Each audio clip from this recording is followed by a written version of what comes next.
स्निजिसेथि बर' थुनलाइ आफादनि जोनोम सानजों लोब्बा लाखिनानै सिमेन्टगुदि बर' थुनलाइ आफादनि 23थि बोसोरारि जथुमा आरो सिमेन्ट दख'रा आबामनि 14थि नै बोसोरारि जथुमाखौ खुंनो थाखाय दिनै बानजाय आफादखौ दिनै दाफुंबाय।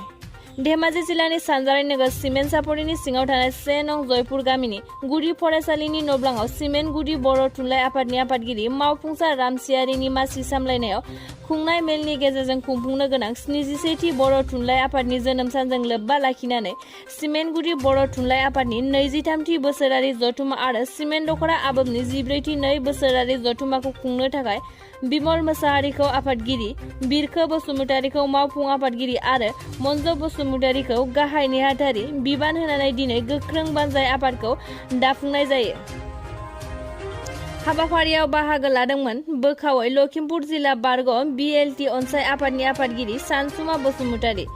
SP बड' हाइ स्कुलनि बारग' लेङाइ गाहाय फोरोंगिरि ललित चन्द्र बर', सिमेन्ट सापरि UN एकाडेमिनि गोरायुं बिमल मोसाहारि, सिमेन्ट दख'रा एबसु आफादगिरि सन्जीब रामसियारि, सिमेन्ट गुदि बर' थुनलाइ आफाद आरो सिमेन्ट दख'रा आबामनि आफादगिरि नेहाथारिजों लोगोसे मावथिफोरा बाहागो लायो।